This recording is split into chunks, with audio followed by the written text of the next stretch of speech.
দীর্ঘদিন ধরে জনগণের যে কল্যাণ, জনগণের সেবা, সেটা সম্পূর্ণভাবে বন্ধ হয়ে গেছিল।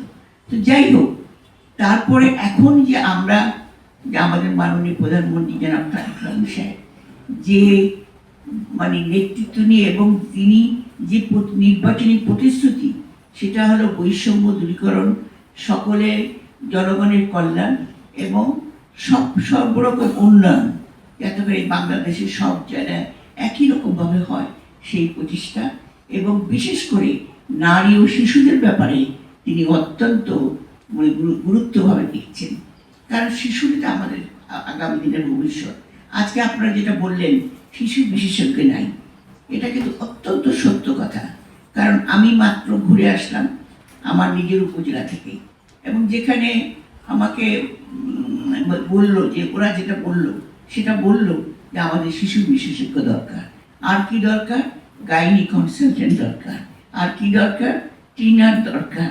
মানে ডাক্তার আছেন, ট্রেনার আছেন, সব শেরে বাংলার সঙ্গে অ্যাটাচড, যে কারণে তারা ওখানেই থাকে কিন্তু এখানে কোনো সার্ভিস দেয় না।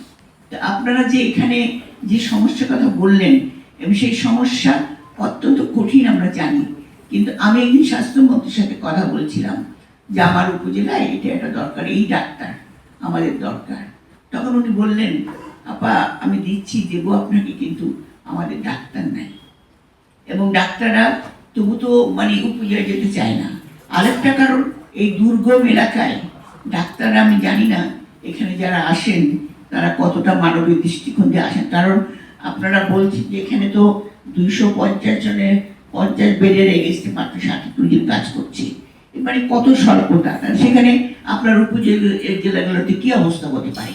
জেলাতেই যদি এই অবস্থা হয়, তবে আমার খুব ভালো লাগলো একটা জিনিস, যে আপনারা প্রশাসন যারা আছেন, আপনারা সমন্বিত উদ্যোগ নিয়ে যে কাজ করছেন, দেশের যে পরিকল্পনা, যে বৈষম্য দূরীকরণের জন্য এবং জনগণের সেবা করার জন্য যে প্রতিশ্রুতি আমাদের নেতা মাননীয় প্রধানমন্ত্রী জনাব তারেক রহমান দিয়েছেন, আপনারা কিন্তু সেই জিনিসটা নিজেরা ধারণ করে সমন্বিত উদ্যোগ নিচ্ছেন।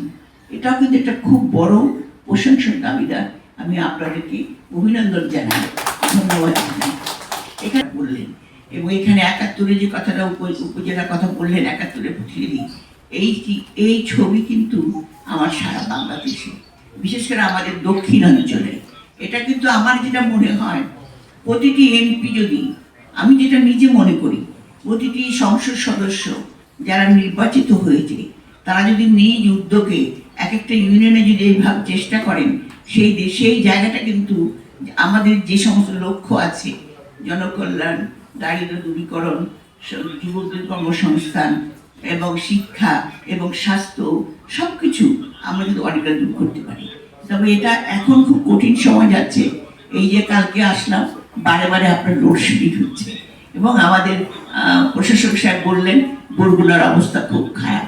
এই লোডশেডিংটা শুধু বরগুনা নয়, তবে এটা হয়তো দুর্গম এলাকার একটু বেশি হয় আমার যেটা মনে হচ্ছে। কারণ যেসব এলাকা দুর্গম, সেসব এলাকা কিন্তু আমরা সেভাবে হচ্ছে না।